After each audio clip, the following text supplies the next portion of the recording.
Howdy, howdy, howdy. Especially happy to be saying howdy now that I'm back in the Lone Star State. I went up to Chicago last week, but I'm back home, baby. I had fun. We'll talk about that in a second. First of all, a big old welcome to all you guys out there. SKD143. Love my wife, love my kids, love reality TV. And I love you guys that hang with me on Monday nights live and the ones watching on replay as well. Don't ever want to forget you guys. Thank you so much. I felt so, is guilty the right word? Last week, not being able to do a full show. Yeah, I feel like I'm letting folks down. So I'm glad we got to at least do 15 minutes. And thank you for coming back this week as well.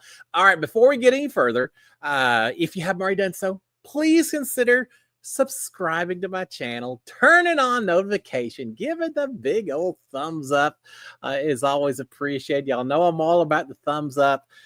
So we've got a lot of reality TV to talk about tonight. Gosh, Deal or No Deal, Traitors, Big Brother, whatever else y'all got in mind. A couple others we may talk about as well. So full night, but anything y'all want to talk about, man, just throw it out there. Still kind of an open night until some of these seasons. Survivor's coming up again. Big Brother. Hate that we're losing Big Brother Canada, but we'll have the regular Big Brother coming up. So we got a lot of stuff to talk about. All right, let's real quick. Before anything else, let me head out here, see who all is out visiting with me tonight. I was going to say in this cool winter night, it's actually warm down here. That's right. High 60s.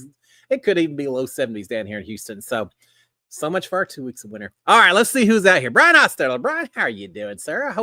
I'm guessing it may be a little cooler up in your neck of the woods. Maryland Southern as well. Hi, Maryland. Mark Taylor. Let's see, let me get my old mouse going here. Maryland, how are you doing? Ed, Big Jake 88, Amanda, Colleen, Laura Wirt. Fix my glasses too. I hope y'all guys are all doing fantastic. Terry Thomas, Jacqueline Newberry, Patricia Miller, Paul Long, Misfire, how are you? Karen Loveland, Cindy Hire. Cindy, I hope you're doing fantastic. Let's see. And Ma, how are you? I hope school's doing. I'm assuming you're back in school now and back in the swing of things, right? Let's see who else we've got here. I'm going quick, so if I'm missing one, I'm sorry. Michelle Moore, Chaz as well, Wyatt Garrett, Marshall Davis, Ken T. Is that a bit it? Let's see. Andy W. Let's see. Marshall Davis, did I get you before? I'll get you again. Bellini, Tim Pipe, and I think that's about it. We'll call it there and see. And Dr. Bose. Man, I'm not going to forget you, Dr. Bose. I'm glad to see you out here as well. Hope y'all are all doing fantastic. It has been a whirlwind kind of week for me. I spent most of the week in Chicago. Then I had to go up to the Dallas-Fort Worth area. My mom passed in October. We're handling her estate and all that, getting stuff ready for an estate sale, which is just crazy. So we did all of that. Now I'm dog sitting. Well, Sharon and I are dog sitting my son's dog. And so, yeah, it's always something happening in the hog household. But I'm glad I get to come out and spend a week with y'all guys. So, yeah, Chicago was cool. I went up there, flew up Monday night. As soon as I got done doing my show Monday night, I ran down the street. God, I was so bundled. I thought it was going to be like 20 degrees below zero or something. It wasn't that bad. But ran down the street, found everyone at a little restaurant they were eating at. Had some gnocchi. I think it's gnocchi, right? GNOCHHHHI or something like that. Pretty good eating that. And then the next night we had some Greek food. Did very well with the Greek food. Had a blast with that. I love living in Houston because it is such a multicultural city. We have so many different choices of food down here, including Greek and including Italian. But I gotta say, ours compared up to Chicago, pretty good up there. So yeah, we got to do all of that. Then back on a plane, coming straight back Thursday night. And with all of that going on, still trying to watch the Traitors and Deal and No Deal Island, all those different shows. It's just been kind of busy. And it's not going to change. It's going to be like that for the next couple of weeks. So that's all right. That's what life's all about, is riding that roller coaster, right? And Friday night, some of you know, because I saw one or two comments, I got to do an online version of Big Brother, which was incredibly cool. Let's see. Brian Hotseller saying, can you talk through your strategy you used this weekend. Yeah, all right, we'll talk about that first and then move on to some of the other reality TV. Do y'all know Bruno from Big Brother Canada season 3, I believe? Bruno reached out to me. We talked just very briefly right after I did my season, but I really haven't had that much contact with Bruno. But he reached out and said, "Hey, Cliff, would you ever be interested in doing a little online reality game, an org?" And I was glad to hear org stood for online reality game and not something else. But he said, "Hey, do you want to do an org?" Yeah, Bruno, that sounds cool. So we actually did it Friday night. And it was, I didn't even know how to, they just said, "Hey, just make sure you come out to Discord." So I don't really use Discord that much, but I figured it out. I got out there.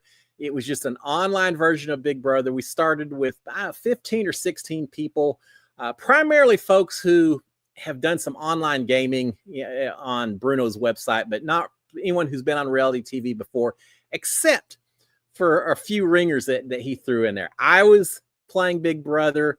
We also had Angela Rockstar was playing. Jessica from my season of Big Brother was also on there. Kiefer from Big Brother Canada was out there. Huge fan of Kiefer. It's so cool to get to finally interact with him a little bit. We talked online, but not really interacting. Did that. And It's Me Raccoon from the game was out there as well. Welcome aboard. I had so much fun. So it was all of those Big Brother folks, along with contestant 586 or 386 from Beast Games. She was on there.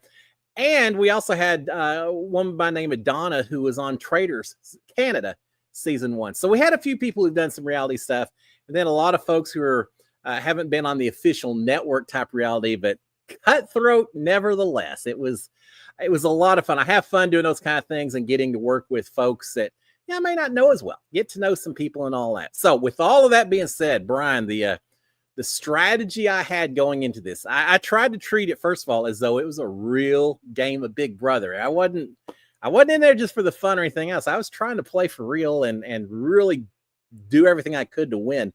I hoped that the Big Brother folks would tend to stick together. I kind of was hoping at least Jessica would watch out for me a little bit, but I thought that maybe the Big Brother folks would protect each other. Do you remember Big Brother All-Stars? You had Nicole and Ian, and they said, "Hey, we got to watch out for each other. We're the only two that actually have won this thing, and they're going to be gunning for us." Well, I felt the same way with the Big Brother folks. I thought surely people are going to be gunning for us, so hopefully I can count on getting them to stick together. So I kind of assumed that was an alliance right off the bat. Kiefer has done one of these before and had won it, so he'd already said he was a huge target. I thought, great, no one wants to work with Kiefer. I'm going to reach out. So Kiefer and I were trying to really work together as much as we could. But really my strategy was to have just enough conversations with the other Big Brother folks that I thought they'd watch my back with the understanding that I'd watch theirs, while really trying to find a few folks on the other side who didn't have the network exposure and get a few of them to come in tight with me. There was an older gentleman by the name of Glenn, and he right off the bat said, "I want to work with you guys." And normally you're a little careful about people who want to do an alliance on day one and all that. But I thought, all right, he's eager enough, and I'm certainly not going to dissuade him. So he was certainly one person that I wanted to try to work with a little bit as well. And then eventually, I don't know how it worked out. Eventually, I kind of aligned with a woman by the name of Jennifer. Maybe it's because she's from Texas, and we watch out for each other. But she's a school teacher as well, and I've got so much respect for teachers. We start talking a lot. Eventually, at one point, we had to form a duo with someone else, and we ended up working duos. Yeah. So she probably at the end was my ride or die, very similar to Nicole from my season of Big Brother. Did pretty well. Went from 16 or so, got up. I think I finished. Kiefer and I both got eliminated in the same round and finished in 6th and 7th place. We were the last two guys standing. Turned out to be an estrogen-heavy final 5. We had Rockstar and Jessica, and then 3 women who haven't done the reality TV, but that doesn't mean they weren't playing to go. And I take that back. And Jackie is the big Beast Games person. So the 3 of them plus 2 other women, Jessica and Angela got knocked out next. So we had a final 3 of the ladies, a woman by the name of Sophia fantastic player, and she needs to go on reality TV playing Big Brother or something else. She won the whole thing. We had a blast. It's so fun doing some of these activities that you do online. It's not like we can do a wall competition, but we had to do a competition. We had to. They called it yeet. And y'all know what yeet is? I never heard of it, but it involves throwing your hands up and down as quick as you can for as long as you could. Whoever tired out and stopped first was, eliminated from the competition until there's one left. And they had one competition where they played music backwards, and whoever could guess the song first would win a point. First one, 3 points, one HOH. So it was a fun way to spend an evening. And hey, it's me, Raccoon was out there as well. You did pretty well, man. I was wanting to work with you as well. The hard thing is you go to these separate rooms, and I was at a disadvantage a little bit. I don't really understand Discord. It took me a while to figure out how to move from room to room. And by the time I finally figured out, a lot of people had already gotten together and formed alliances and all that. And I didn't have as much time to interact with some people, but had a blast doing it. So, yeah, it's always cool that not only do you have TV reality, but then you've got all this stuff out online as well, and very serious hardcore competitors out there. So that's what I did Friday night. It lasted about 7 hours. It went till 1 o'clock or so in the morning, but I gave a long answer. The short answer, I think, as far as my strategy, was just to try to be friendly to everyone, to find one or two people that I could really preach my loyalty to. I know I told Sophia at one point, because she had me targeted for eviction the very first round. She's the one who ended up winning the whole thing. I told her, I said, hey, remember, Jackson Mickey during my season of Big Brother targeted me on day one, and I still worked with him up until the very end, until he betrayed me, but up until the end. I said, so I don't think that I'm coming after you because you did that. I want to work with you because no one will expect that I'd want to work with you after that. So, that's great, Cliff. That's great. I think it worked in that she could have gotten me out one round, and she chose not to try to show that there was no hard feelings and all that.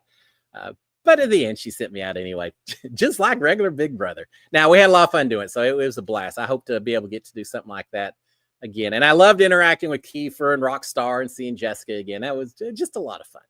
All right, let's see. Misfire saying, oh, what is an estate sale? All right, Misfire, here's how that works. For those of you who don't know, my mom passed away. She's got a house full of all kinds of stuff that we have to get rid of. So all the family members came in and took everything that had sentimental value. I took some clocks and, of course, pictures and old papers. And, there's all kinds of things that have sentimental value for different reasons. I may do an episode on down the road to show y'all some of my childhood stuff that I took with me. Lots of photos. Oh, Lord, how many photos were in that house? Lots of photos. So everyone takes everything that's important. And then at that point in time, and we had people that took some furniture and some china and things like that. Once all of that is gone, there's a lot of things that are left, furniture and dressers and all that kind of stuff that people maybe just don't have room for or don't really have a desire to take with them. So then we have a person who comes in and does an estate sale. Basically, that's just a fancy word for garage sale. I guess you don't have it just in the garage. You have it everywhere. They're going to come in, set everything up, basically sell everything possible. They'll take a cut of it. The beneficiaries get the rest of it. Everything that's left gets donated to charity. And so at the end, it's a nice, perfectly cleaned out house that you then can sell, do whatever you want to do. So that's what we're doing. So we were up there grabbing the last bit of stuff, going through things and helping everyone just get everything out that they wanted to get out before the people come in to set this all up. Very involved process.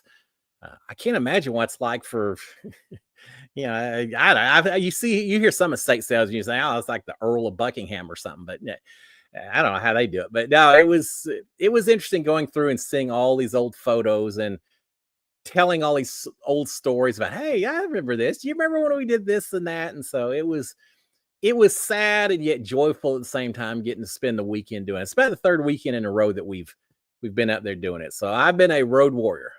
Here in Texas, you just drive. That's just what we do. Every weekend, 4.5, 5 hours to drive up to Dallas to do that, come back in the Sunday evening, just back and forth. Man, I've been driving so much. But we got that done. So now here in a few weeks, I'll have the sale. We'll come back. The house will look completely different. So that's what an estate is, Misfire. All right. Chaz is saying, is there any way to watch the Friday night show? I would guess that there is. It was on Discord. but I think it's Bruno's channel, and I think he calls it Capo Gaming or something. I don't know. But I think he may have streamed it over Twitch also. I don't really do Twitch, so I'm not the expert to tell you how to do it. I tell you the best thing, if you want to watch it, go out, or if you want to get on the show as well, because they do these every once in a while. If you want to do one as well, find Bruno from, again, season 3 of Big Brother Canada. He's on Instagram because that's how we talked. Find him, send him a DM, and just say, how can I watch the org that y'all did Friday night? And if there is a way to do it, he'll tell you. I'm sure he appreciates it. I didn't get paid to do it. There was no cash prize or anything else. So it was just done for fun, but there may be some monetization for whoever owns that channel or whatever. I'm sure he would give you the link and tell you how to do it, how to go out there and watch it. Just be warned, it's about 7 hours worth of competition. So it did take a little while, but yeah, I'm sure Bruno could help you do it. If I find out, I'll tell y'all next week as well. All right. Mark Taylor is saying, what do you think of Traitors so far? Colin is saying love Traitors, and Chaz is saying thoughts on the dysfunctional Traitors and Big Brother players that are there. All right. Spoiler alert. Just because we are going to talk about dysfunctional Traitors, it's interesting. This is the first season of the Traitors I've watched where the Traitors just aren't getting along with each other. You've got Bob the drag queen's already gone, right? Because Rob threw him under the bus. First of all, I do not blame Rob. I felt like Bob kind of wished into existence this whole idea that one of the 3 who came in has to be a traitor. Bad move on his part. So I don't blame Rob for doing it, although I think it exposed him a little bit. And when you have Derek Lavoisier in the house, you just got to be careful. He's got Rob pegged. It's just a matter if he can get enough people on his side to make it happen. But Rob's going after Danielle. Danielle's going after Carolyn. Carolyn's going after Danielle. They just do not get along. And Derek Lavoisier, that's from Big Brother 16, for those of you who may not recall the name. Police officer, very smart guy, very intuitive. The 3 traitors just are not getting along with each other. They aren't allowed, and then Carolyn from Survivor, and Danielle from Big Brother as well, just for those of you who may not be keeping up. The fact that they don't get along, how do you coordinate and decide who you're going to murder every night? How do you keep from throwing each other under the bus? I've got to say this. If I'm one of the faithful playing that game, and I'm watching Rob and Carolyn and Danielle throw each other under the bus as much as they are, it's going to make it really difficult for me to figure out who the traitor actually is. If one of them gets banished from the round table and announces they're traitor, and you see that one of the others was throwing them under the bus, are you more or less likely to think that they may be a traitor also? I think short term, you may get a little protection by throwing one of these other people under the bus and getting them out the door if you're so vocal about wanting them gone. So short term, it may be an interesting play. Long term, I think if the traitors can't work together, I don't know what happens. And we haven't seen a season where all the traitors get identified super early, right? I mean, what happens if the first 3 roundtables they eliminate the 3 traitors? I'm sure that they've got some kind of backup plan that we start naming new people as traitors or something happens. But in the other seasons, there's always been a traitor up until the very end, or, close to it all. I don't know. I will say this. I think Rob is overplaying his traitor role, and it's going to come along and burn him. I think Danielle is overplaying her role, and it's going to get her as well. I think Carolyn is just playing a perfect game. Oh my God, I so admire her. Carolyn and Derek, I think, are 2 of the people who I just like watching them play the game and watching the way their mind works, or trying to figure out how it works. Sometimes it seems like.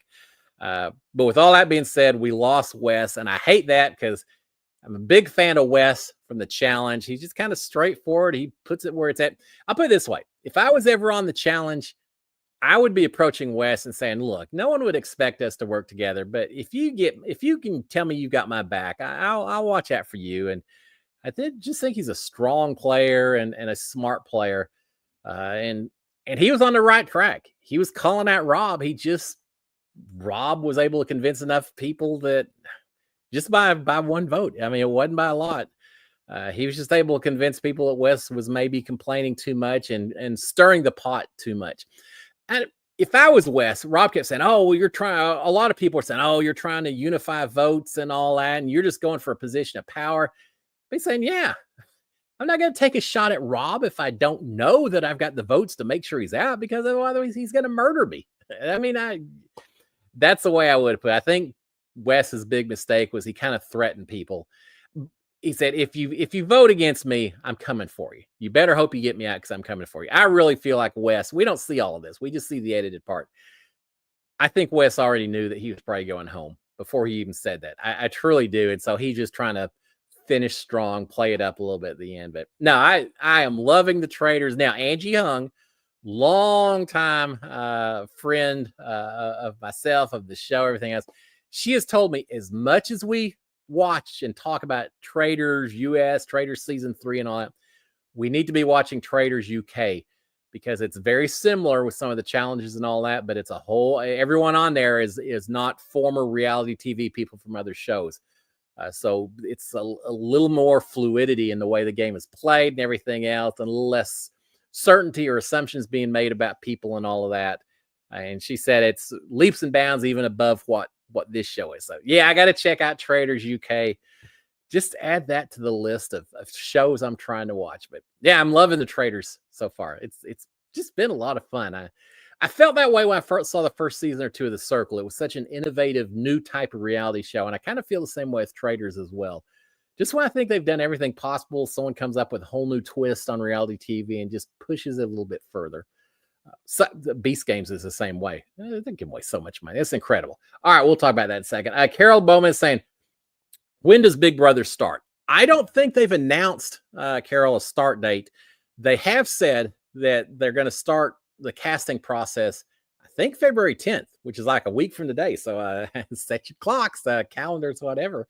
Get you. You don't have to get a video in on the first day. I absolutely don't believe there's any advantage to being first day sender in or anything else. So you also maybe don't want to be the last day, but you got time. But that doesn't mean that you should wait. Just go ahead and get your video put together. Sit on it for a week or so and see if it really represents who you are and what you want them to see about you and all that. But yeah, casting starts February 10th. The show itself, it's so hit and miss here recently. When I did the show, I think they snatched me on like June 13th, and we started soon after, something like that. I have to go back and look at my own notes, but we started mid-June. I think they've here recently started like right after the 4th of July holiday. I assume it'll be the same again this season. But having said that, especially with Big Brother Canada not taking place, without that show keeping people interested in the springtime, is there a chance that they would move up when Big Brother premieres, just to kind of fill in some extra space and maybe have it not overlap with Survivor? And I don't know. We will see, but I'm ready for it. Lord knows I'm ready for a whole new season.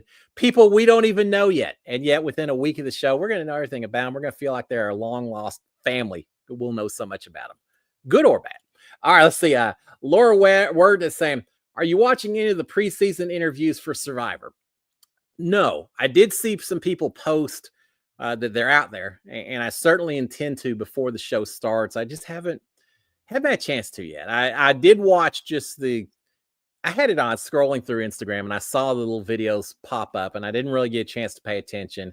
I love looking at these people, and it's so dangerous to make assumptions about anyone based on age, or are they physically fit? Are they kind of little, petite? And yeah, you can't help but see people and say, oh, they may be fun, or they're going to be a beast, or and then they prove you wrong. Every year there's people that prove you wrong, and that's what I love about reality TV.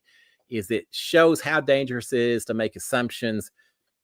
And if we can't make assumptions when we see someone going on reality TV, we probably shouldn't make those assumptions when we meet them in the grocery store or in the office or wherever you interact with people. And yet every day we make assumptions about everyone we meet. Back mistake. And I don't want to get philosophical, but no, I have not seen the interviews yet.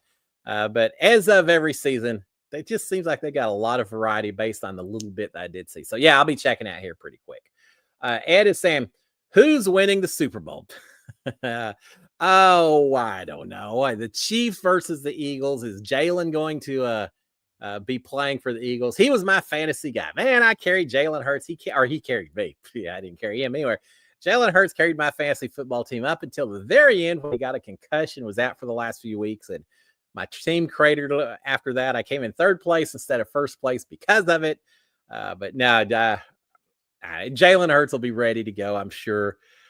I don't know. Him versus Mahomes. Taylor Swift will be there cheering on the Chiefs and all that. I'm not going to claim conspiracy. I don't think the NFL should. There's a lot of people say, "Oh, they want the Chiefs to win and all that." I don't know if that's the case or not. I probably shouldn't comment one way or the other since I don't know. But having said that, I've always been a Chiefs fan, but they've won it. They've won a few times already. Maybe it's time to hand the trophy off to someone else just because. Having said that, I grew up a Dallas Cowboys fan, so it's really hard for me to cheer on any team that comes from Philadelphia or Washington because those were the Cowboys' big rivals when I was growing up. So, you know who I'm hoping wins the Super Bowl this year? The commercials. Yeah, I'll watch the game. I always watch the game, see how they do. But I'm going to be watching the commercials to see.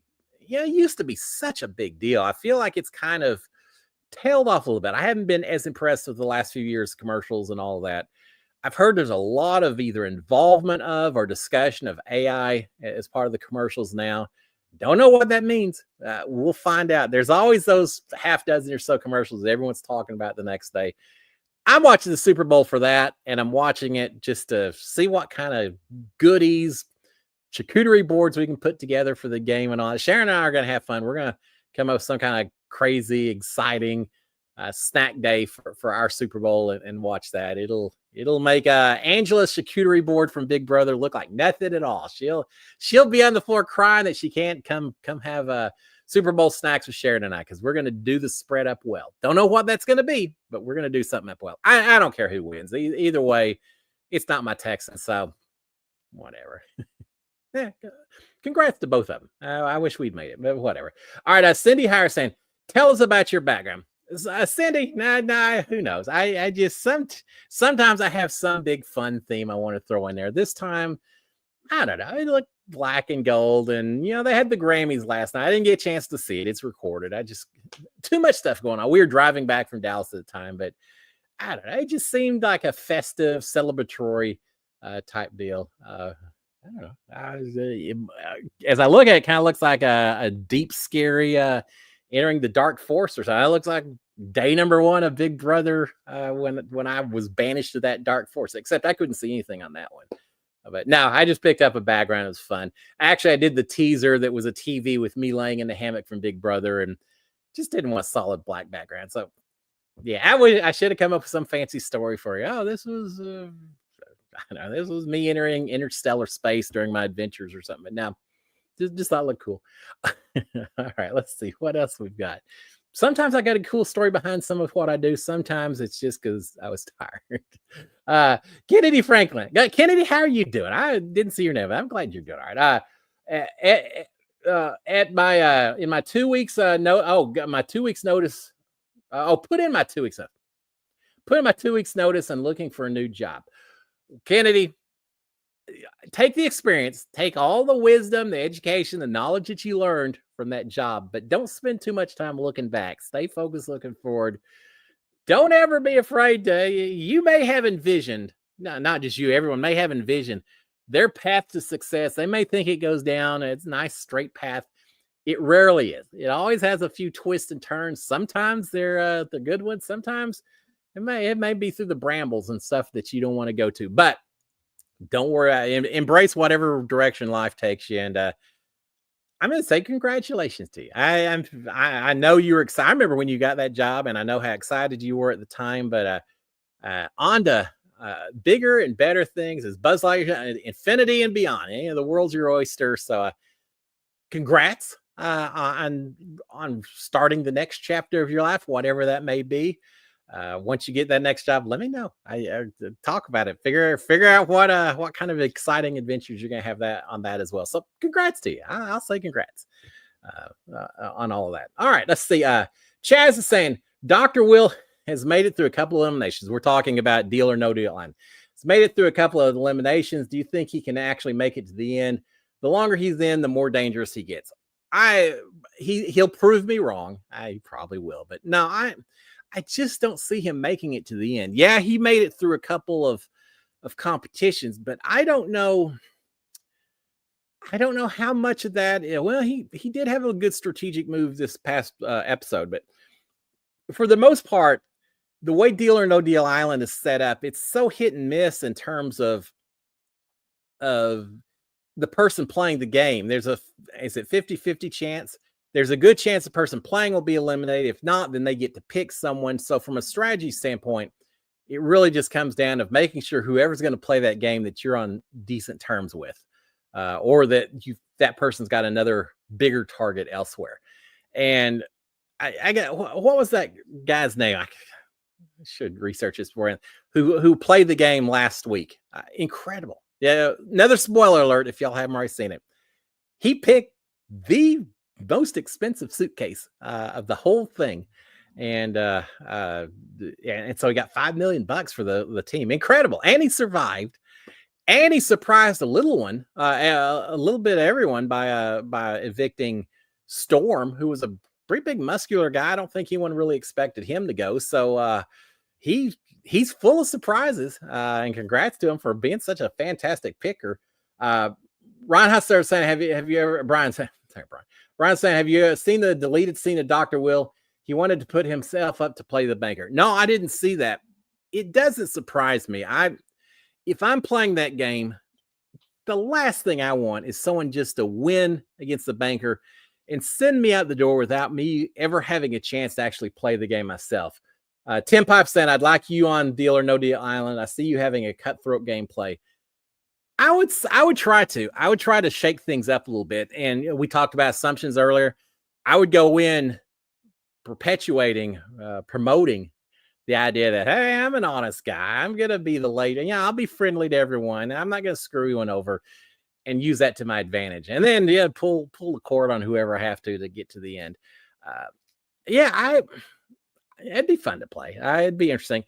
I don't think I would go out of my way to antagonize people the way Dr. Will did. What was the point of that? Even if he survives it, maybe he's thinking on a higher level than I am, and maybe alienating people is a way to make yourself such a big target that no one wants to go after you. They all viewed him as the biggest target last week, right? And he got JC, surely that's not her name, KT, kind of worried about going after him to the point that she agreed not to go after him throwing the axe, and he got immunity as a result. So he did, I guess he used his intimidation to make sure that he had immunity last week. So maybe there's something the way he plays the game of being so abrasive that no one wants to go up against you. That's not the way I would play it. I'll just say that. Now, could I still be cutthroat and play that game? Hell yeah. But I wouldn't be so obviously in people's face about it. I wouldn't be in there saying, oh, y'all are playing horrible. I'd be saying, oh my God, I'm so happy I get to play this game with y'all. Y'all have already been here. Y'all know it much better than I do. I hope I can learn something from y'all. I would be the most, the most kissing up to player ever. Make them think that, oh, here, yeah, he's just a good old boy and all that. And then I'd get him later. But no, this guy, this last episode, a $5 million briefcase. Do y'all do this when you play Deal or No Deal Island? I assume everyone does. Before they pick the briefcase, I always pick one that I would pick if I was in his shoes. And I picked briefcase number 9, which he waited up until the very end. That was one of the 2 briefcases. Turns out that held $2.5 million. So there's a part of me that says, yeah, you would have had a heck of a dollar amount in your briefcase as well. Of course, with me, it probably would come down to that versus the $5 million briefcase. And I would have kept mine and gotten a bad deal and been gone and all of that. But it is a lot of fun watching these people have to make decisions that could mean so much to their game and all that. And at the end of the day, I'm an engineer. I do math for a living in some ways. And so I'm always going to go with the odds.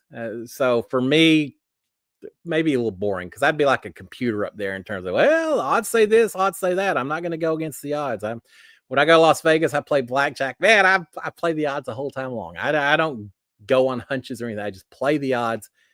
usually that works out pretty well for me. So yeah, but now I'm loving Deal or No Deal Island. No, I don't think Dr. Will make it to the end, but I'm still waiting for him and Parvati just to go head to head and may the best reality star survive that particular battle. I don't know if either one will. I got a lot of respect, admiration for the way Parvati plays her games. But I think Deal or No Deal Island could easily be one of those where neither one of them are going to win. At the end, someone's going to sneak in there and take that money. And I have no problem with that whatsoever. So, yeah. All right, let's see. Dr. Bose. Dr. Bose, how are you, sir? Dr. Bose is saying the producers are for the Traitors. Oh, force the Traitors to add to their numbers when it's down to 2. Yeah, that doesn't surprise me. Not in the least. That makes perfect sense. So you're always going to have a traitor, right? Out there, or at least a couple of them. You won't ever shut down early. That makes sense. I don't think they'd want to have all those people over there, have Alan Cummings as host on. So, 3 episodes, I guess, the Traitors. I guess y'all all get to split the money now. Enjoy y'all's $20,000 each or whatever we had after 3 episodes. Yeah, it would never be that easy. That would be interesting if you did get a lot of Traitors out early and you started adding people. Now, surely the people playing the game know that if you get down too low, you're going to start adding people, right? And if that's the case, that only furthers my opinion that you shouldn't worry about getting out Traitors in the first half of the season, especially if they're just going to put new ones in their place. So why bother?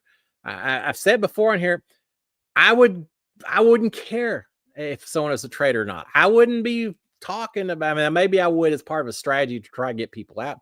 My goal would just be to get out the people who may point the finger at me being a traitor. I don't care about anything. I don't care if you're a traitor or not.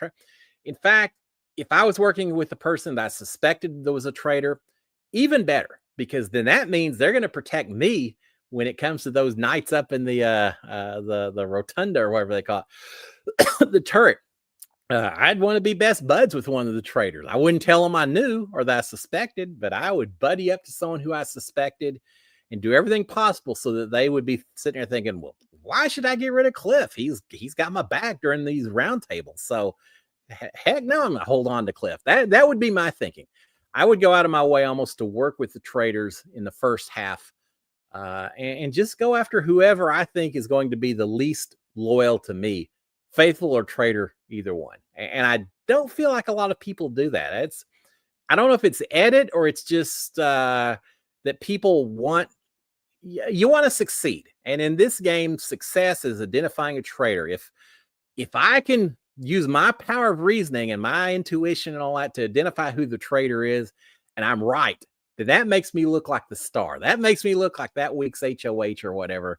And everyone's going to say, good job, Cliff, man, you did it. You're helping us out. And all these reasons why, from a personal ego standpoint, you may want to banish a traitor. But that's not the goal. The goal isn't to eliminate all the traitors as quickly as possible. The goal is to make sure that you eliminate the traitors by the end and that you're one of the people still left. And I think that's where people miss out a little bit.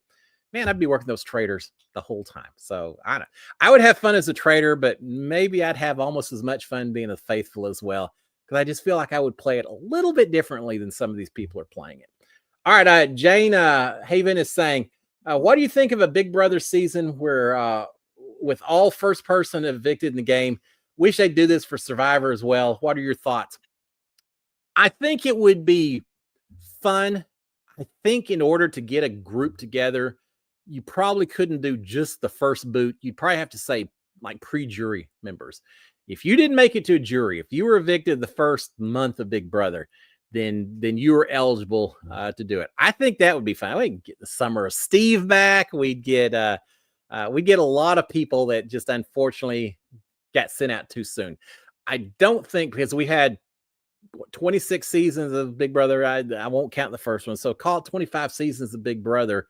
So you only have 25 potential candidates, and then get rid of All-Star, a couple of them there. So suddenly you're down to 22, 23 people. And I guarantee there's a lot of people who got sent home first that probably felt burned out enough by the process and by the experience that they have no desire to ever go back again. I mean, think about some of the first people who either were booted first or they removed themselves because they just decided it wasn't for them. They got removed because they said boneheaded things. You suddenly, I think your number of people eligible, and you've got some people that are first boots because they just probably weren't really very good at understanding the game and doing what needed to be done. So when you get rid of all those people, there probably aren't enough left to have a full season of just the first boots. But if you made it all pre-jury, yeah, that'd be kind of fun. I guarantee if they do all of that and Ovi Kabir does not end up on that season, I would be incredibly frustrated and upset. I want Ovi to get another shot just for personal reasons because he's my bud and all that. But now there's a lot of people that went home early that I'd love to see back. And yeah, I agree. Survivor the same way. And we can get David Jelinski back, right? Or we get a few people back that would be fun. Now, Survivor is almost even tougher because I feel like there's some people who are first boots on Survivor because sometimes Big Brother, you go home after one day, right? I mean, you go home early before we get to know some of these people and before they have a chance to have an experience. Survivor, I feel like some of the first boots are people who spent 3 days on an island and said, yeah, I don't want to do this. Send me home. I'm done. I feel like we had a lot more people maybe give up, even if they didn't officially use those words, but people who just kind of threw their hands up and didn't really keep up the effort after they got out there and were happy to go home. So there's a lot more people on Survivor that I would maybe say, yeah, I don't care how early you went home. I probably don't want to see you back on the screen again because I don't think you fought hard enough. Of course, we have twice as many seasons of Big Brother, so they've got more people to pick from. I'd like it. I'd love it. You know what else I would like? And I don't think they'll ever do it. I would love to see a season of Survivor that has nothing but past house guest of Big Brother, and a season of Big Brother that has nothing but past house guest of Survivor. See how they do competing in a whole different format, because as much as we all see these two shows and say, yeah, you eliminate someone once a week, at the end you win a big prize, and whoever's got booted towards the end votes on whoever the winner is. There are some similarities between the two games, but there is so much difference between those two games as well. Siri could tell you from now that she's done Survivor several seasons and Big Brother. It's just a whole different ball game. I'd love to see him switch back and forth. Whether I got a chance to do it or not, I would love to see a bunch of my friends from Big Brother on a Survivor island or vice versa. Either way, it'd be so incredibly cool. Do it online. If you don't want to do it as part of the official CBS format, put it out on Paramount Plus. I guarantee you will drive subscriptions through the roof if you do something like that, CBS. God, I'd love to see that. So much fun would that be? All right, let's see what else we've got on here. Hunter Green, what do you think of the Rodeo Houston lineup? Yeah, I'm good with it. I'm trying to remember now the names who are on there. I know when it came out, there were a few folks that Sharon and I wanted to see. We're so busy, as I mentioned, going up to Dallas so many weekends, all that. I just haven't really thought about the rodeo just yet. We'll go up there. We like Zach Top. He's one of the ones that we may try to get some tickets for and go see. Yeah, there's people who've been there several years in a row. I love watching him perform. Some of them I've seen him perform. I always like kind of the interesting acts out there. I understand. Do you think you think they should have a cowboy on Big Brother 27? Yeah, how about a cowboy named Hunter, in fact? Wouldn't that be sharp? Of course. I've got mixed feelings about it. In full transparency, honestly, Hunter, I got mixed feelings about. One, I would like to always see someone representing kind of, Texas or cowboys or the rural life and things like that on the show.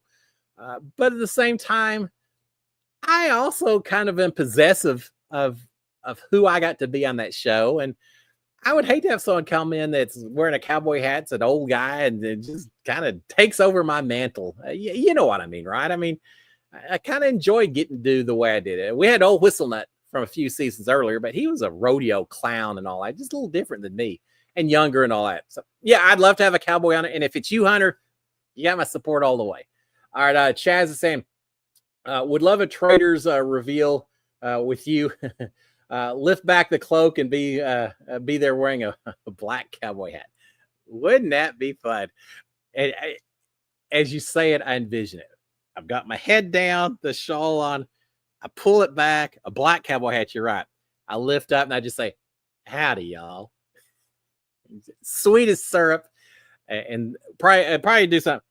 Howdy, y'all. Give an old evil villainous laugh, and then let people try to figure out watching it. Oh, yeah, I'm all in. CBS is that CBS Paramount? No, it's not. It's neither one. It's Peacock. Hey, Peacock, yeah. I'll give the Peacock a chance. Give me a shout. I would have fun doing that. I don't know. You say all that. When I was in the Big Brother house, people said they knew I was coming. They recognized my gait, my walk. So yeah, probably even in Traitors, they know who I was, just watching me walking in with my old saunter, all that. It is funny in Big Brother, we all knew that. It wasn't just me. I could tell Tommy was coming because of the way he walked. I could tell everyone. And it's not just size or anything or gender or anything else. It's just every person, the way they walk. Some people bounce, some people just kind of skipped or walk slow, walk fast. You got to know everyone, just even by the way they opened up doors. I'd be in one room and I'd hear the other door open up and say, oh, that's Sis. Sis always opens up the door slowly because people jump out and scare her. So, if the door, that's Sis. I mean, we got to that level. We would know who was in what room of that house just because we knew the way they walked or the way they opened doors. And then you get paranoid wondering what they're doing in that other room. So, but that would be fun. I would have a blast trying to figure out the best way to do a reveal on a show like that. See, Ed saying, do you want a case with big money or small money? Better to make a great deal with a small case. That's the one thing that kind of, and not irritates is too strong a word, that kind of, I kind of question the way the rules are set, because at the end, you want a suitcase with a very small amount. If you pick the suitcase with a 1 penny amount, then no matter what, I guess, unless you get to the very end and you keep your suitcase. But other than that, no matter what deal you make is a good deal. The higher the dollar value in your briefcase, the less likely it is that you're going to make a good deal at the end of the night. So, yeah, logic says you should want a small dollar amount in your briefcase, which goes 100% against the way that you typically play Deal or No Deal. Because in reality, you want that $5 million in your briefcase, because then that means it never gets accidentally knocked out. And so the dollar amounts that you potentially win go higher and higher as a result. So you get more money if you have a high dollar briefcase, but your chances of surviving Deal or No Deal Island go down if it's a high dollar suitcase. So it's kind of a yin and yang. It kind of works against each other. If I was in there, give me the $1 briefcase or something. And no matter what deal I make is a good deal at that point in time. You got to think of it that way, because yes, you want to make as much money as possible for the group, but your biggest objective is just to survive playing against the banker, right? I don't want to make $5 million for the group, but I get evicted because I made a bad deal. That doesn't do me any good. They can go have a blast celebrating with that $5 million. I don't think they're taking me to Fiji with them. So no, I would want the small dollar briefcase, which means I'd probably pick the 5 million just because that's the way I don't know how well I'd ever do at random picking. There's still a certain amount of randomness in that game, but yeah, still love it. All right, let's see. 7:51. What else was going on? We were talking about we finished up Silo. For those of you who haven't seen Silo, I talk about it from a science fiction show. Incredible. I love that. I have a suggestion. Any of y'all who've watched it, let me know what you think. My daughter suggested a new reality TV show, new, reworked, reimagined reality show, The Joe Schmo Show. I fell in absolute love with the original Joe Schmo. What was that guy's name? Something Kennedy, I think. Anyway, the original Joe Schmo is like Big Brother, except everyone was an actor except for one guy who came into this house, and everyone, so they make all these ridiculous scenarios and everything. He thinks he's playing a game just like Big Brother, not realizing that everyone is working together. And it's kind of like, you remember the show, The Juror, that came out around COVID time, right after that. Similar to that. Everyone's in on the gag except for one person. And it was just incredible because they took all the stereotypes that you have from Big Brother and reality shows and all the crazy situations and abrasive personalities. They put them all together and watched to see how this guy would respond. And he did fantastic. He was such a nice guy, but it's so much fun watching that. Well, apparently, and you can find it. Go out to YouTube, and I think you can find all but one episode. And that one episode apparently was a little risque, so they took that off apparently. But you can watch most of the original Joe Schmo. Well, now there's a new version of it, which according to my daughter is basically the same thing. It's just a new version. It's been long enough. No one suspected it. They're watching it. They said it's an incredible series. So I haven't even started it, but I'm going to check it out. If any of y'all have seen it so far, let me know. I'm curious to see what y'all think about it. The other ones, I got a little scavenger hunt for you guys. If y'all are interested, Netflix just came out with a show called Mo. Season 2. Season 1 premiered last year before. It's about a guy and his family of Palestinian origin who are trying to survive here in Houston. The whole thing was filmed in Houston. Him trying to survive and get along with family and get asylum approved. And yeah, it's just a story about this family that truly loves each other, but trying to survive day to day and in a world that they immigrated to.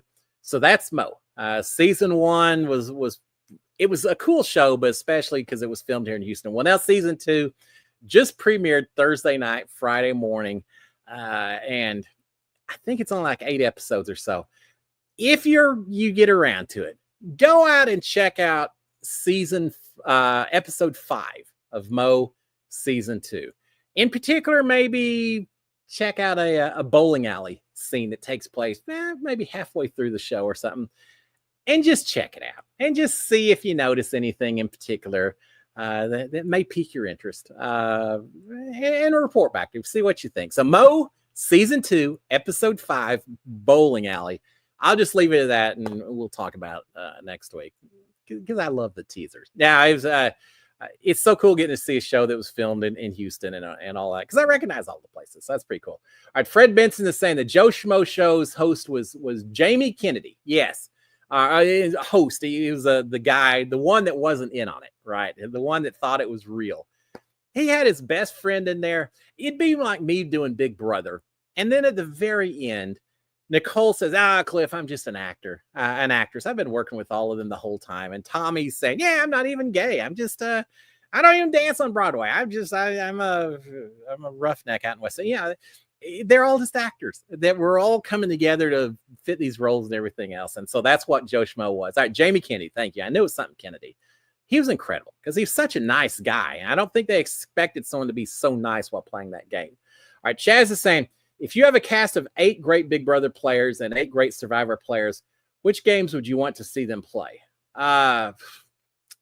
It'd be tough if you went into the Big Brother house or the Survivor Island. 8 of those people have a huge advantage. And surely you would have those 2 groups of 8 align with each other, right? And then suddenly you've got 2 big alliances, and maybe it just comes down to who gets the early advantage. And that's no fun if you got something like that. Given nothing, if I had to pick one of the 2 shows, I'd probably say maybe put them on Survivor and make them break up into 3 tribes. We had 16 people. Give them 18 people. Give them 9 from each show. Give them three groups of 6, and make sure each of those groups has equal number of Survivor and Big Brother people. Because suddenly now, if you only have 3 from each show, it's a little harder to have those alliances working and all that. And you maybe have to work a little bit harder.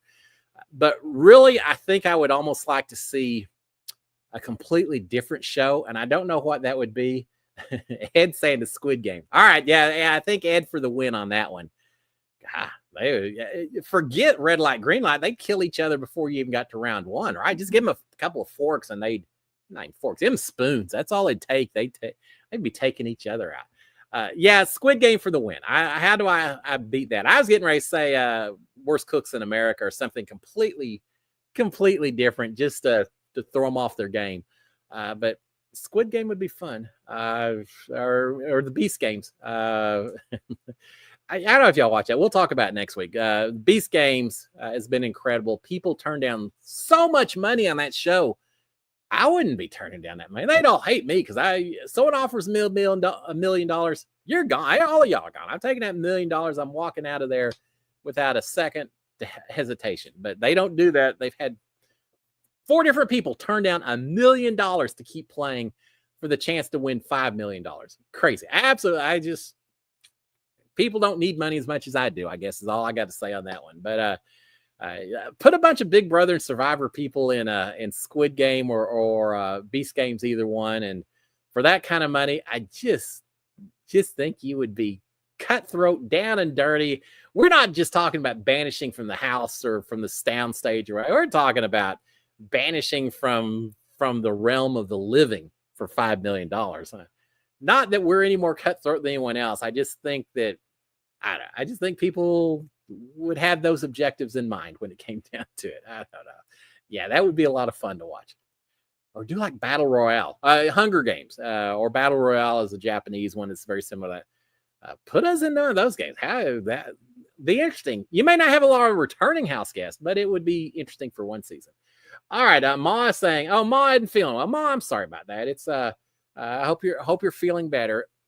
For those of you who don't know, today is Feeling Sick Day. Apparently, I saw this while I was getting ready for the show. Apparently, this Monday, the first Monday in February, is notorious for having more people calling in sick than any other day for the entire rest of the year. You're through with the holidays. You're getting the wintertime blues, and it's just the Monday that everyone calls in sick. So, Ma, I'm sorry that you're not feeling well. Dr. Bose, Cliff Good Show, remember the earth is flat. Yeah, Dr. Bose, we're going to have to. The earth is flat. The drones are aliens. We never landed on the moon. We did see Fly Me to the Moon with Channing Tatum. That was pretty good. I enjoyed it. Scarlett Johansson, I think, was in as well. There was some of that similar talk. But yeah, Dr. Bose, you and I, we're going to have to sit down over a beer one of these days and have a little talk about conspiracies and beliefs and opinions and all of that. I'm a man of science. As are you, I assume. But yeah, we can sit down. We would have a fun conversation. All right. With that said, let's see. 7:50 now. We're gonna shut it down. I am dog sitting. I'm taking this dog for a walk. She's been very patient. I'm gonna take her for a walk and get some things done. But guys, y'all have a fantastic rest of the week. Enjoy every bit of it. We'll be back next Monday. We'll talk about the Super Bowl. We'll talk about Super Bowl commercials, I'm sure. And I'm sure we'll throw a little reality TV in there as well. So y'all have a fantastic Monday. Again, if you haven't already done so, please consider subscribing to my channel. Turn on notifications. A big old thumbs up is appreciated as well. And I'll finish it up with a big old SKD 143. Love my wife. Love my kids. Love the dog. I'm dog sitting. Especially love you guys out here as well. Y'all have a great one. And I'm glad I got to do a full hour tonight instead of that shortened Chicago 15 minutes. So have a great one. Talk to y'all next week. Until then, cheers, my friends. Bye. If I could ever hit the end button. All right, guys. Y'all have a good evening. Cheers, my friends.